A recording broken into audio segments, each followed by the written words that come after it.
Dios les bendiga. Bueno, qué bendición para mí. Hoy estoy aquí en el apartamento de mi señor padre, aquí en mi amada Caracas, enfrente a Parque Cristal, en la zona de los Palos Grandes. Y hoy he traído un mensaje de parte del Señor, pidiéndole toda esta semana que me mostrara hacia qué rumbo debo dirigir la palabra. Y el Señor me confirmó nuevamente a través de su palabra: unidad, comunión, iglesia. Y de eso se trata el mensaje del día de hoy. Cómo nosotros podemos estar juntos en comunión. Entonces, bueno, acompáñame, inclina tu rostro y vamos a pedirle al Señor que nos dirija en el momento del mensaje. Padre Santo, te doy las gracias por la oportunidad de poder hoy estudiar lo que significa esta comunión y de poder entender realmente que juntos formamos un equipo y que juntos vamos a alcanzar objetivos súper importantes para lo que es el desarrollo de tu obra, Señor. Y que mientras estemos aquí en Caracas, mientras estemos en otra parte del mundo, vamos a seguir con el objetivo principal, que es predicar el Evangelio, levantar al caído y darle la mano a todo aquel que te quiera conocer, llevar el mensaje de salvación. Gracias, Señor, por mandar a tu único Hijo a morir en la cruz por cada uno de nosotros. Y gracias nuevamente por tu palabra que nos anima y nos lleva a otro nivel. Y te doy las gracias, Señor, porque hoy abrimos nuestros ojos y nuestros corazones para aprender como una esponja y ponerlo en práctica cada día de nuestras vidas. En el nombre de Jesús oramos. Amén y amén. Dios le bendiga. Bueno, yo creo que una de las razones que me encanta cuando estoy en alguna de nuestras iglesias, cuando los estoy visitando o cuando estoy trabajando en la iglesia que estoy trabajando en este momento de eternidad, que es una iglesia que amo muchísimo, algo que me encanta mucho es que me pongo a ver, y es que somos un cuerpo, pero somos un cuerpo tan diverso, ¿no? Y es que Dios es como que está tejiendo toda su gloria y todos sus propósitos. Y la iglesia es usada de gran manera cuando realmente la iglesia está enfocada en lo que realmente el Señor nos ha mandado a hacer. Yo creo que el propósito de este mensaje que he estado preparando durante toda esta semana es que nos ayudemos los unos a los otros y que este mensaje, esta palabra, estos versículos que vamos a estar estudiando nos pueda ayudar a crecer en unidad. Ahora, cuando hablo de unidad, ojo con esto. Esto no significa que simplemente es una uniformidad, no, sino que significa que trabajamos y estamos juntos en comunidad porque somos una mente y un espíritu. Estaba leyendo una historia real de un señor que trabajaba en un banco, era uno de los jefes y ya era el día 23 de diciembre, ya era el último día de trabajo por unos días, y él era una persona que realmente no quería compartir mucho con las personas. Él se centraba en su trabajo, se centraba en sus cositas, pero no quería saber más nada. Sus familiares lo llamaban todos los diciembre para ver si la podían pasar juntos, en el día de gracia tampoco, nunca quería hacer nada juntos, ¿no? Bueno, resulta ser que todo el mundo se fue temprano para estar listo para el día siguiente, en lo que era el 24 de diciembre, pero él se quedó trabajando un ratico más en la oficina, tomando nota, llevando cuenta de todos los logros del año, que se podía mejorar para la compañía o para el banco, pues, porque era un banco, y entró en la bóveda de seguridad a dejar unos documentos y un dinero que tenía que dejar, y en ese momento es como que la luz se fue.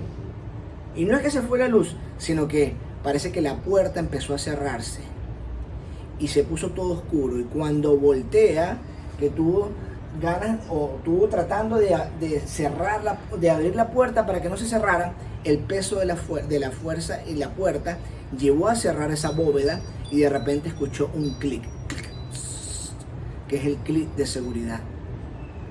En ese momento él no sabía qué hacer, en ese momento entró en pánico, pegaba gritos, pero ya él sabía que ya no había nadie en esa oficina. Así que cuenta la historia, esta historia, como le dije, una historia real. Jorge se llamaba el señor.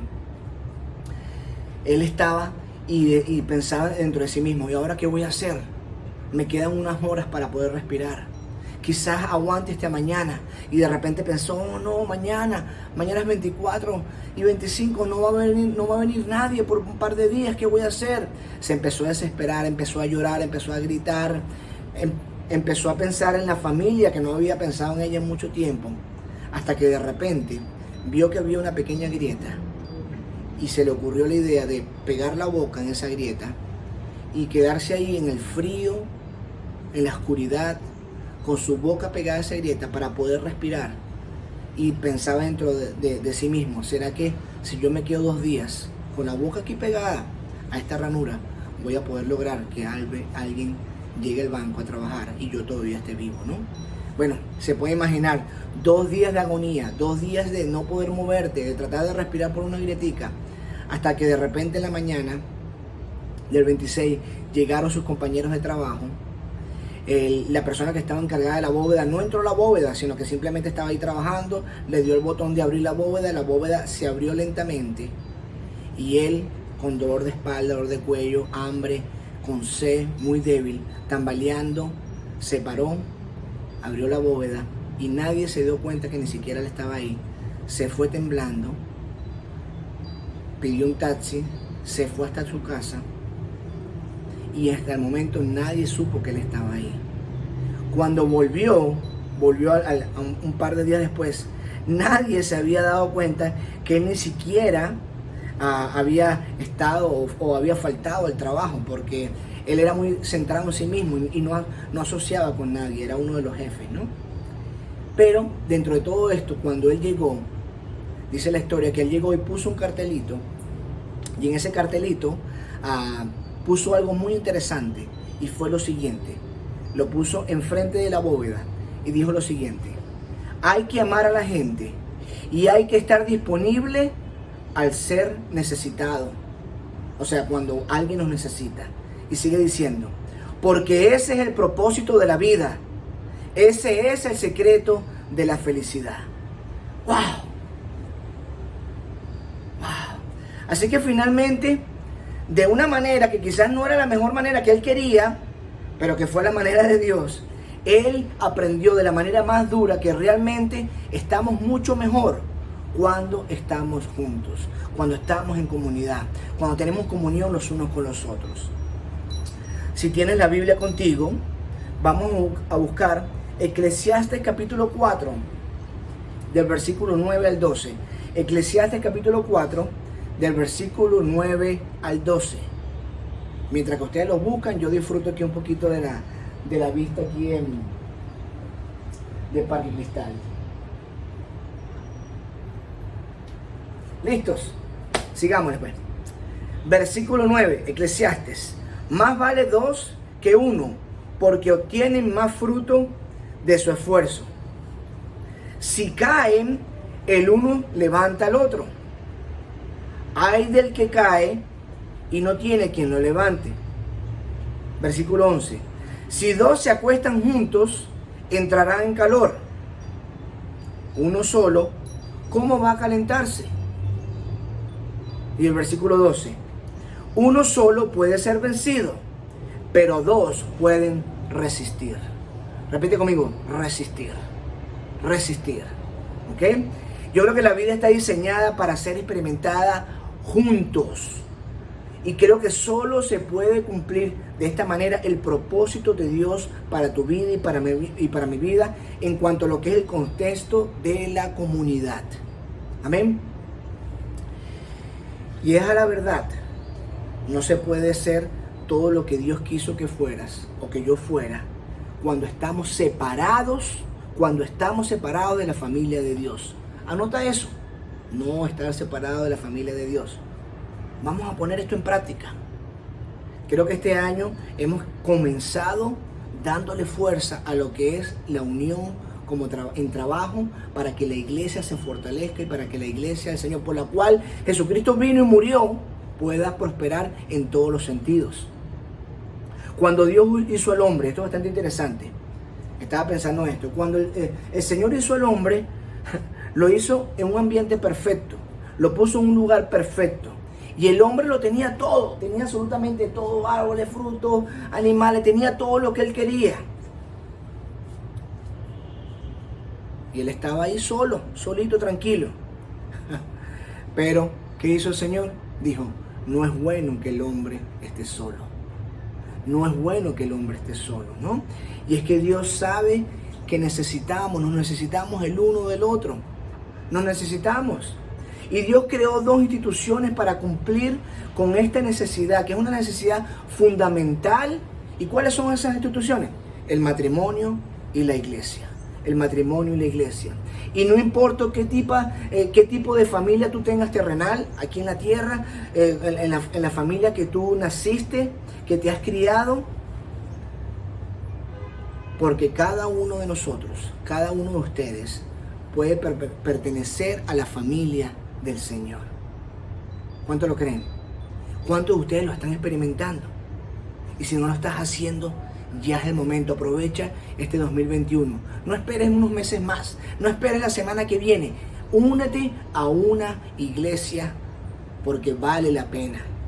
1 Corintios capítulo 12, versículo 27 dice, y declara lo siguiente: ahora bien, ustedes son el cuerpo de Cristo y cada uno es miembro de ese cuerpo. Wow, cada uno de ustedes, yo y tú, somos miembros de ese cuerpo. Y no podemos funcionar bien si no está ese miembro. Mira, vamos ahora a saltar a Romanos capítulo 12, versículo 5. Romanos capítulo 12, versículo 5 dice, también nosotros, siendo muchos, formamos un solo cuerpo en Cristo y cada miembro está unido a todos los demás. Hechos capítulo 2, versículo 42 también registra que los primeros cristianos perseveraban en comunión. Estaban todos juntos en comunión. Así que hoy yo te quiero desafiar. Yo los quiero desafiar a cada uno de ustedes que están viendo esta palabra. ¿Cuál es tu prioridad? Te quiero desafiar en cuanto a lo que es tu prioridad aquí en la vida. ¿Cuál es tu prioridad en cuanto a tus amistades? Tus amistades que conocen del Señor, tus amistades cristianas. Y en particular, ¿cuál es tu participación dentro de la familia de la iglesia a la cual tú estás asistiendo, a la cual tú te congregas? Porque estamos muchísimo mejor. Repite conmigo, mucho mejor. Estamos mucho mejor por muchas más razones cuando estamos juntos y trabajamos en comunidad. Sigamos en el libro de Romanos capítulo 15, versículo 7, nos enseña lo siguiente. Romanos capítulo 15, versículo 7 dice, por tanto, acéptense mutuamente, así como Cristo los aceptó a ustedes para gloria de Dios. Yo quiero que observemos aquí algo bastante importante. Vamos a ver la calificación aquí. No nos aceptamos unos a otros sobre la base de lo bonito que pueda ser una persona o su personalidad, como ella o como él pueda ser. No, señor. Sino que nosotros, ustedes y yo, nos aceptamos unos a otros sobre la base, y esto es muy importante, sobre la base de la aceptación de Cristo en nosotros. Fíjense que la aceptación, cuando hablamos de la palabra aceptación, la aceptación es esa atmósfera, ¿ok?, que permite a las personas florecer, desarrollarse, crecer hasta llegar a ser lo que Dios quiere que sean. Dios quiere que la iglesia sea el lugar de aceptación o de más aceptación en todo el globo terráqueo. El cielo sí es perfecto, pero la iglesia es para perfeccionar. El cielo es bellísimo, cuando estemos allá será hermoso, pero aquí donde estamos, aquí en la tierra, está la iglesia, la institución dada por el Señor. Y la iglesia no es perfecta, sino es para perfeccionar, porque está llena de cada uno de nosotros, ¿no? La iglesia es una familia para todos, sin importar lo que tú o lo que yo hayamos hecho en el pasado, o dónde hemos estado, o lo que eres, o cómo es tu personalidad, no importa. Por eso mi reto para cada uno de ustedes este 2021 es: sigue adelante, sigue buscando y sigue congregándote en una iglesia. Sé parte del plan del Señor y del propósito del Señor en la iglesia de Él. Yo me acuerdo, y nunca me voy a olvidar, de un joven que estaba en las calles, en la época donde estaba yo trabajando en la policía municipal, hace muchos años, cuando estaba joven. Y me acuerdo que ese joven estaba en la calle, muchas veces todo tirado, maloliente, todo drogado por días ahí en la calle. Pero me acuerdo que entre un hermano en la fe y yo, que éramos cristianos, estábamos patrullando juntos de noche, le pusimos a hablar un día con él. Y me acuerdo, hablando con él, que empezamos a darle la palabra de Dios. Le abrimos la Biblia, mira lo que el Señor tiene para ti, mira el propósito del Señor, ya déjate de esto y lo otro. Yo me acuerdo de que ese muchacho en ese momento cambió su rostro, empezó a llorar, desconsolado, y empezamos a orar por él. Y desde ese día, ese muchacho empezó a cambiar poco a poco, hasta que empezó incluso a entrar en una iglesia de nosotros y empezó a formar parte y a servir de una manera fiel y ferviente, con toda su pasión, ya que el Señor lo había perdonado y entendió que el Señor lo había perdonado y que no tenía que más nunca vivir del pasado y más nunca tenía que vivir como estaba viviendo en el presente, sino hacia lo que el Señor tenía preparado para él. ¿Saben? Todo el mundo anhela la aceptación. Yo quiero ser aceptado, tú quieres ser aceptado. Todos queremos ser aceptados, ¿no? No importa qué tan exitoso o cuán famoso. Todo el mundo quiere ser aceptado, desde el más pequeño hasta el más grande. Y la gente trata de conseguir la aceptación de muchas maneras. ¿Cómo? ¿Cómo lo hacen? ¿Cómo lo hacemos? Bueno, muchos con logros, títulos, apariencia, tú sabes, posesiones, cosas materiales, estudios. Algunos tratan de mezclarse o mezclar cosas, otros tratan de resaltar y estar por encima de los otros, poniendo a otros por abajo. Algunos son tranquilos, otros son odiosos, pero todos queremos ser vistos, todos queremos resaltar y todos quieren ser apreciados. Todos queremos ser aceptados. Cuando hablamos de la palabra aceptación dentro del ámbito de la iglesia, la aceptación cristiana, esto siempre se va a basar en el amor de Cristo que Él tuvo por nosotros, que es el máximo del amor, donde Él murió en la cruz por ti y por mí. Ahora, cuando hablamos de la aceptación dice, oye, tú eres uno de nosotros. ¿Sabes qué? No estuvo bien, pero ¿sabes qué? No importa. Tú eres uno de nosotros, te vamos a apoyar. Bueno, ¿sabes qué? Te amo a pesar de que lo que haces es malo. Yo te voy a seguir amando y sé que vas a poder cambiar. Yo cuento contigo. ¿Ven la diferencia? La verdadera aceptación ama a la gente, pero no necesariamente lo que esas personas están haciendo. Nuestra intención con el amor de Cristo es que ellos puedan cambiar, pero los amamos a ellos. ¿Saben qué? Un día, leyendo un poquito en el Nuevo Testamento, una mujer fue sorprendida en el mismo acto del adulterio, en la época de Jesús. Y en ese momento, a la mujer que la agarraban en ese acto de adulterio, con las manos en la masa, vamos a decirlo así, la apedreaban, le hacían de todo, ¿no? Y la jerarquía religiosa en ese momento la vio, la tenía ya lista, estaban listas para liquidarle, para hacerle justicia. Pero no sé si se acuerdan, en una de las historias del Nuevo Testamento, se lo voy a dejar de tarea para que lo busquen, ahí entró Jesús en ese momento. Entró el Hijo de Dios siendo hombre, y en ese momento empieza a hablar con todas las personas que están ahí, y él dijo, el que no tenga pecado, ahora entonces que tire la primera piedra. ¿Ustedes creen que alguien tiró la piedra? Nadie lo hizo, ¿no?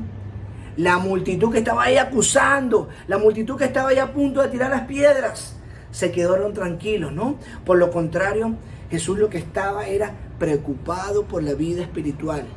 Mientras que la gente quería apedrearla, juzgarla, escupirle, decirle lo que sea, Jesús estaba pendiente de la vida física y espiritual de esta mujer. Esta mujer que sí había pecado y que sí que estaban yendo en contra de la ley. Pero en la intimidad, Jesús va y le dice a ella, ve y no peques más. Ve y no peques más. O sea, si se fijan, él en ningún momento él validó el comportamiento que ella estaba haciendo en ese momento, o su estilo de vida. No, Señor. Pero él estaba simplemente aceptándola, estaba afirmándola. Y con esto él le dijo a ella, tú eres inmensamente apreciada y valiosa ante los ojos de Dios. Anda hacia adelante y no mires hacia atrás.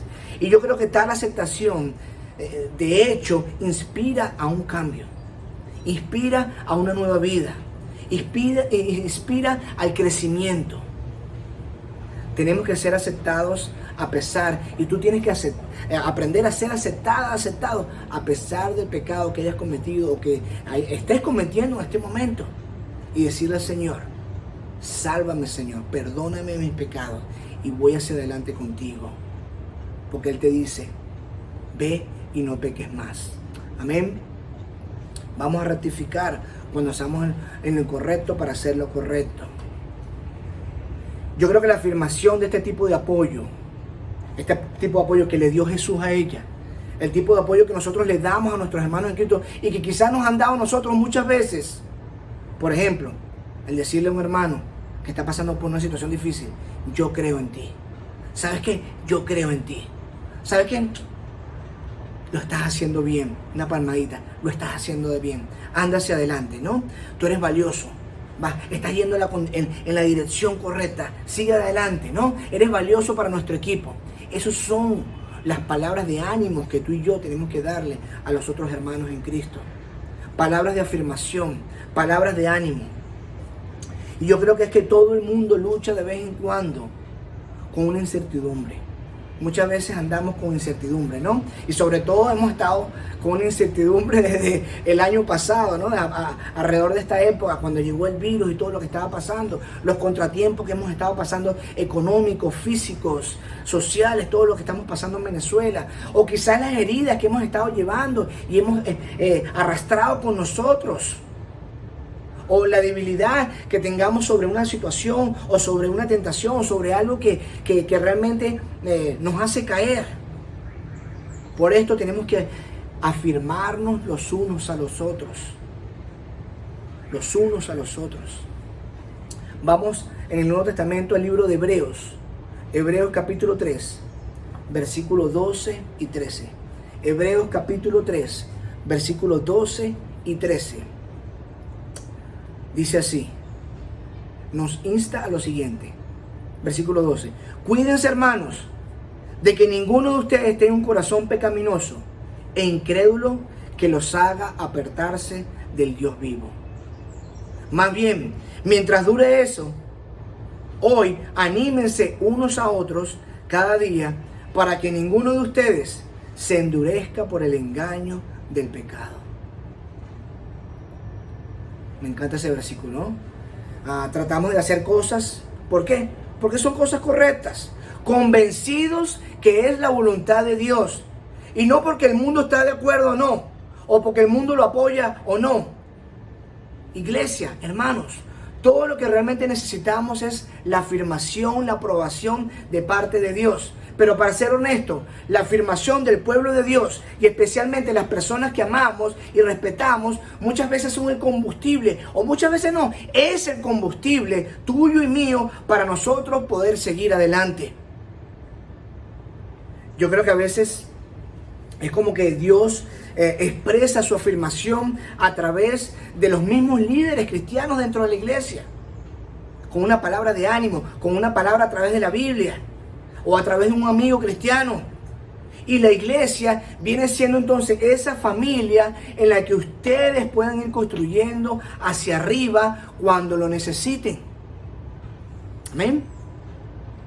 Yo creo que todos tenemos puntos ciegos y todos estamos necesitados de tener consejos sabios de parte de otros hermanos en la fe. Yo particularmente, Jorge Lugo, soy un mejor cristiano porque yo he invertido en las amistades con amigos, con líderes dentro de nuestras iglesias, dentro de mi iglesia, donde les doy mi punto de vista y donde ellos no tienen miedo de decirme muchas veces, oye Jorge, creo que esa decisión que tomaste no fue la mejor. Quizás te has desviado un poquito. Y yo, no, en vez de yo de ponerme bravo, en vez de yo neutralizarlo, en vez de eso, simplemente agarro el consejo. Oye Jorge, tienes razón en una cosa, pero quizás Jorge, ¿será que has pensado en hacerlo de otra manera? Y wow, en ese momento se me abre la mente y me doy cuenta que quizás estaba cerrado en una sola vía.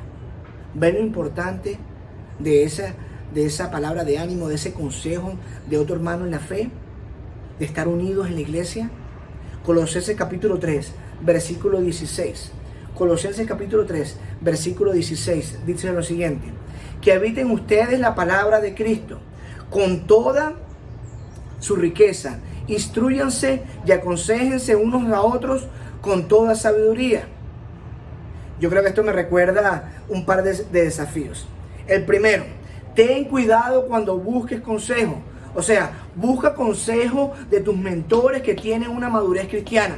Es importante, un mentor que tenga una madurez cristiana, porque a veces el consejo de algunos pueden ser muy cariñosos, pueden ser muy animantes, muy sinceros, pero su consejo quizás no es el mejor en cuanto a lo que dice la palabra de Dios. Y eso es algo muy importante. El otro desafío es convertirte en una persona que pueda bendecir a otros con los consejos que tú les puedas dar. ¿Por qué? Porque tú estás aferrado a la palabra de Dios. Y los consejos que tú les vas a dar no van a ser inventos que salieron del aire, van a ser basados en la palabra de Dios. Y ahí podemos aprender muchísimo más el uno del otro. En cuanto a los grupos pequeños, los puntos de luz, los estudios bíblicos, eso es algo demasiado importante porque ahí construimos amistades, ahí generamos confianza. Yo sé que en estos tiempos de pandemia está difícil hacerlo, pero lo podemos hacer por las redes sociales, por YouTube, etcétera, etcétera, o hacerlo de una manera limitada, con las medidas de bioseguridad. Amén. Ustedes pueden estudiar la Biblia por su cuenta y es buenísimo, pero estoy convencido de que vas a desarrollar una madurez muchísimo más grande cuando tú estás unido a otras personas, a otros hermanos en la fe. Aunque sé que esto requiere esfuerzo, a veces dinero, a veces tiempo, sacrificio de dormir menos, de montarte, agarrar un transporte público, gastar más gasolina, lo que sea, pero vale la pena, vale la pena. Eclesiastes capítulo 4, versículo 9 dice,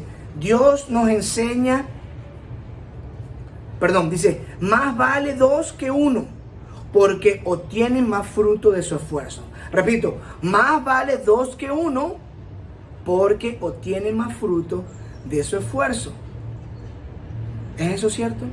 La Biblia no dice mentira. La Biblia dice la dirección que nosotros tenemos que ir. O sea, mejores son dos que uno. No andes solo. Para mi época le decíamos, no andes como el llanero solitario. Pero muchos de ustedes que están viendo esto no van a entender el chistecito, ¿no? Pero no andes solo. No andes solo. Búscate un compañero, una compañera que sepa la palabra del Señor, que esté ahí firme en la iglesia. Cuando trabajamos juntos, no solo logramos más, sino que aumenta la amistad a medida que trabajamos de lado a lado, uno al otro. Este domingo estábamos cargando los equipos para bajar las cornetas. Hay unas cornetas que pesan muchísimo en la iglesia y yo tengo un brazo medio malo, pero ahí estaba yo junto con otro compañero, con otro hermano en la fe. No voy a decir el nombre, ¿sabe quién es? Y estábamos cargando, uno del otro lado. Y él como sudaba. Yo no sudaba tanto porque yo creo que él estaba haciendo casi todo el esfuerzo. Pero trabajando uno del lado del otro, experimentamos y crecemos juntos. El trabajo es mucho más alegre y con mucho más propósito porque encuentras la satisfacción. ¿Por qué? Porque estás usando tus dones y talentos que el Señor te ha dado para Él y para los demás, no para ti. Particularmente yo me he dado cuenta que cuando intento hacerlo todo yo solo, me salen las cosas mal. Termino haciendo un mal trabajo, no me funciona bien. Yo creo firmemente que una persona sabia va a reconocer siempre sus fortalezas, reconocerá sus debilidades y a la final invita a otros a subirse a bordo. ¿Para qué? Para que las otras personas lo puedan complementar a él, o sea, a ti mismo, a mí, y el logro sea mucho mayor. ¿Ven? Mi penúltimo versículo, vamos a buscarlo aquí. Efesios capítulo 4, versículo 16. Hablando de la unión en la iglesia. De todo el cuerpo de Cristo y unido entre sí por todas las coyunturas que se ayudan, crece y se edifica en amor, ya que cada parte hace su trabajo. ¿Estás haciendo tu trabajo? Cuando estamos juntos, siempre va a haber una gran oportunidad, o es una gran oportunidad para ti y para mí, para poder crecer todos unidos en la fe. Pero francamente, el éxito siempre va a depender de cada uno de ustedes, de cada uno de nosotros. Que cada persona haga su parte planificada, porque estamos en el negocio de Dios juntos. Y te puedo decir algo, es el mejor negocio en el cual tú te puedes involucrar. Amén. Yo estoy convencido que una de las cosas más convincentes acerca de Cristo es una comunidad de creyentes que están practicando el amor de Cristo. ¿Cuándo qué? Cuando amamos, cuando servimos, cuando nos abrazamos, cuando adoramos y subimos las manos juntos y cantamos de una manera más feroz y con más fuerza en la presencia de Dios. Y ¿saben qué? Cuando la gente ve eso, la gente dice, oye, yo quiero lo que ella tiene, yo quiero lo que ellos tienen, porque no lo tienen. Cuando todos nos mezclamos a través de nuestras cuerdas vocales, adorando al Señor en unión, a través de nuestros corazones, a través de nuestras voces, podemos hacer muchísimo más. Y muchos van a ver esto. Ahorita, la semana pasada, cuando estaba en Colinas de Bellomonte, en Caracas, estamos en la parte de afuera, por lo de la pandemia, y sonaba durísimo la adoración y la alabanza, y cada persona que pasaba, cada moto que pasaba, cada carro que pasaba, doblaba el cuello y les daba como tortícolis, pero se veía como que estaban interesados, y muchos han venido porque han escuchado al pueblo de Dios adorando al Señor. Muchos han venido entusiasmados y animados. Salmo capítulo 40, versículo 3 nos anima: puso en mis labios un cántico nuevo, un himno de alabanza a nuestro Dios. Al ver esto, muchos tuvieron miedo y pusieron su confianza en el Señor. Pon tu confianza en el Señor. Lo mismo es cierto cuando servimos juntos, cuando nuestra participación es entusiasta, teniendo la habilidad de trabajar juntos como un testimonio de que Cristo está en ti y en mí. La gente está hambrienta, hay mucha hambre, pero no es hambre simplemente de comida, sino es un hambre de pertenecer, un lugar donde ellos pueden amar, un lugar donde ellos pueden ser amados, donde tú y yo podemos ser amar, un lugar donde puedas conocer y te des a conocer, ser conocido, un lugar para construir amistades que perduren para siempre, un lugar para ser aceptados, un lugar para ser afirmados, un lugar para ser aconsejados, y así tú y yo poder lograr muchísimo más. ¿Lo crees? Por favor, yo quiero cerrar con esto y decirte que tengas muy en cuenta el día de hoy que tanto ustedes como yo ganamos, repito, ganamos muchísimo, ganamos una gran oportunidad para enseñar de Cristo, del amor de Cristo, a través de una comunidad que es muy atractiva a los ojos del que no lo conoce. Tú y yo, estoy seguro de esto, estamos mucho mejor cuando estamos juntos en Cristo. Amén. Vamos a orar. Padre Santo, gracias por tu mensaje, gracias por tu misericordia y gracias, Señor, porque hemos entendido una y otra vez que juntos lograremos llegar mucho más allá de lo que por nuestra propia cuenta podríamos hacer. Y juntos vamos a poder vencer las pruebas, juntos vamos a poder hacer que tu iglesia siga creciendo y siga llevando a aquellos que no tienen esperanza a través de diferentes actividades, de diferentes maneras. Vamos a hacerlo, Señor, porque hay mucha necesidad, y una iglesia que sus miembros falten, una iglesia que sus miembros no estén comprometidos, no va a funcionar bien. Así que abre nuestros ojos para nuestro compromiso y para que esta pasión que conocimos y que tenemos desde el primer día que nos entregamos a ti, Señor, pueda mantenerse viva a través de esa unión los unos con los otros. y por supuesto, lo más importante, a través de una gran relación contigo. Te alabamos, Señor. Gracias, Jesús. Te adoramos en el nombre de Jesús. Amén, amén. Que Dios te bendiga, que la pasen buenísimo esta semana. Bendiciones.